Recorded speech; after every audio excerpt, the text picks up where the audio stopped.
अब गाइस आइए example number 4 देखते हैं। ये apply the charcoal method to find the complete integral of equation जो दी हुई है वो कह रहा है ब्रैकेट के अंदर P square plus Q square bracket 1 Y equal to Q Z. ये भी लखनऊ 2007 और 15 में आया हुआ सवाल है गाइस। ये भी मोस्ट इम्पॉर्टेंट क्वेश्चन है। अब जब इक्वेशन नंबर जो ये इक्वेशन दी थी इसे आइए P square plus Q square Y minus का क्यू जेड इक्वल टू 0, ये वाला पोर्शन इधर ले आएंगे तो ये माइनस का हो जाएगा। अब चारपेट में जो इक्वेशन दी है इसे कहते हैं जा, ये गिवन इक्वेशन दी थी। अब हम लोग लिखते हैं द चारपेट ऑक्सिलरी इक्वेशन ऑफ। जो चारपेट मेथड का फार्मूला दिया होता है वो ये है, ये डी पी अपॉन में गाइस वही डेवर एफ अपॉन में डेवर एक्स प्लस पी डेवर एफ अपॉन में डेवर जेड होता है, और डी क्यू के अपॉन में डेवर एफ अपॉन डेवर वाई प्लस क्यू डेवर एफ अपॉन में डेवर जेड होगा। और ये डी जेड के अपॉन में माइनस का पी डेवर एफ अपॉन में डेवर पी, और ये माइनस क्यू डेवर एफ अपॉन में डेवर क्यू आएगा। और डी एक्स के अपॉन में आता है माइनस का डेवर एफ अपॉन में डेवर पी, और डी वाई के अपॉन में आता है माइनस डेवर एफ अपॉन में डेवर क्यू। ये इक्वेशन नंबर हम लोग सेकंड मान लेंगे गाइस।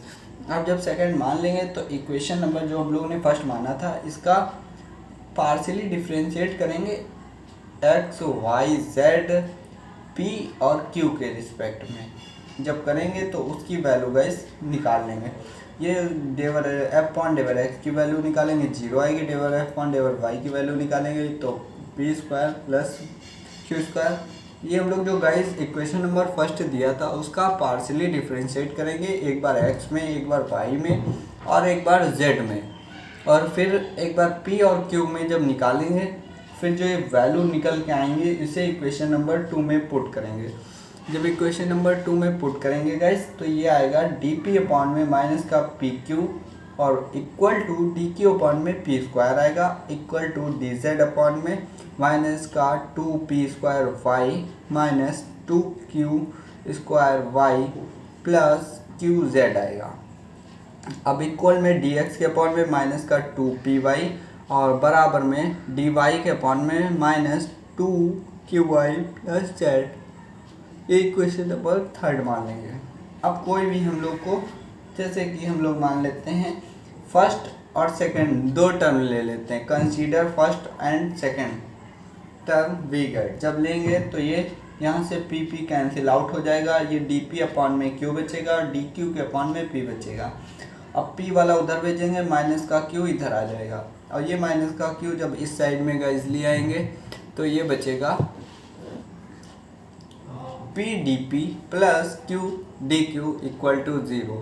अब इंटीग्रेट बोथ साइड, मतलब दोनों साइड इंटीग्रेट करेंगे तो ये बचेगा P square plus Q square equal to A square. A square इसलिए लिख लिया है, ये कांस्टेंट है, इसे कुछ भी लिख सकते हैं, इसे इसी की तरीके से एक फॉर्म में लिख लिया है। और ये इक्वेशन नंबर हम लोग 4 मान लेंगे। ठीक है गाइस, अब आगे देखते हैं। अब आगे इसमें कह रहा है गाइस जो इक्वेशन नंबर ये फर्स्ट और जो इक्वेशन नंबर थर्ड ये लिखी थी, या थर्ड नहीं, इसे इक्वेशन नंबर 4 ले लेते हैं। जो ये जो वैल्यू निकल आई थी P square plus a square की वैल्यू ए निकली थी, यही गाइस हम लोग उठा के या तो डायरेक्ट पी की वैल्यू यहाँ से निकालेंगे। तो यहाँ से अगर पी की वैल्यू अगर गाइस निकालें आप तो ये निकल आएगी पी स्क्वायर की वैल्यू, तो ये निकलेगी ए square minus q square, A square minus q square की वैल्यू ये हम लोग जो निकालें ये इक्वेशन नंबर हम लोग फर्स्ट में रखेंगे। तो यहाँ पे ये बचेगा a square minus q square plus Q square, और ये y ब्रैकेट के बाहर क्यू जेड इक्वल टू 0, और यहाँ से जब q की वैल्यू निकालेंगे तो ए स्क्वायर अपॉन में z आएगा। ये इक्वेशन नंबर 5 मानेंगे। अब गाइस क्या करना है, जो हम लोगों ने p की वैल्यू निकाली थी p स्क्वायर की, अब जो हम लोग की जो इक्वेशन जो हम लोग का जर्नल होता है, जर्नल इक्वेशन वो होती है डी जेड बराबर P D x plus Q D Y. अब इसमें p और q की जो वैल्यू हम लोग निकाला था वो गाइस इसमें पुट करेंगे।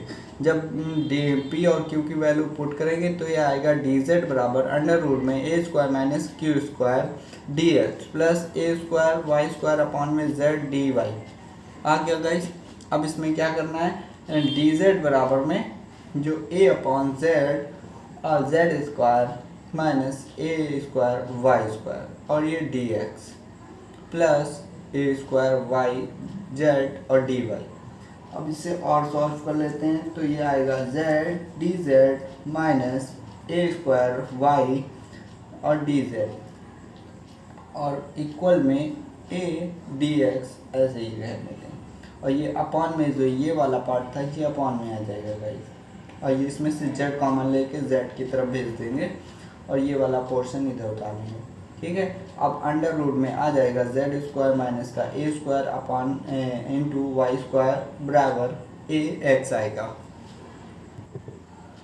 अब गाइस जो इंटीग्रेट बोथ साइड करेंगे तो वो आएगा जेड स्क्वायर माइनस का a square upon into y square की पावर 1/2 बराबर में ए एक्स प्लस बी और ये जेड स्क्वायर बराबर ए एक्स प्लस बी का होल स्क्वायर आएगा plus a square plus Y square. ये इक्वेशन नंबर 6 मान लेंगे which is the complete integral. ये जो आया है ये कंप्लीट इंटीग्रल आ गया पूरा गाइस। अब इसमें कह रहा है जो इक्वेशन नंबर 6 दिया था इसका सिंगुलर सॉल्यूशन के लिए इसका डिफ्रेंशिएट करेंगे जो कांस्टेंट ए और बी दिया हो उसके रिस्पेक्ट में।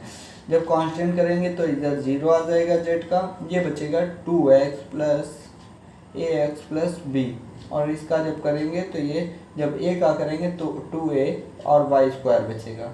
अब इसको और सॉल्व करेंगे तो ये आएगा 0 बराबर 2ax प्लस बी। गाइस इसको खोलेंगे तो ये दिख रहा होगा तो ये बी वाला 0 चला जाएगा और ये बचेगा 2a ब्रैकेट के अंदर ax plus B equal to 0। ये इक्वेशन नंबर 7 मान लिया। अब हम लोग को पता है 7 6 और इक्वेशन 7 को जब करेंगे तो z बराबर 0 आ जाएगा गाइस। जब z बराबर 0 आ जाएगा गाइस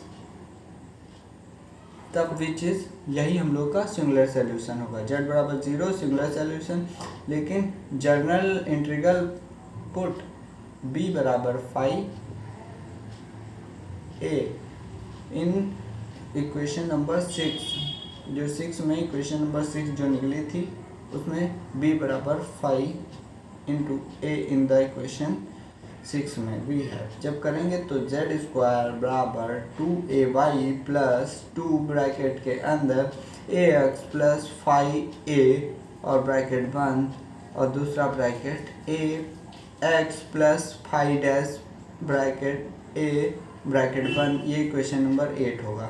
अब इसका डिफरेंशिएट करेंगे a के रिस्पेक्ट में तो इधर 0 आ जाएगा 2a वाई स्क्वायर आएगा प्लस 2 बाहर आ जाएगा ax प्लस 5a ब्रैकेट बंद x प्लस 5 डैश a।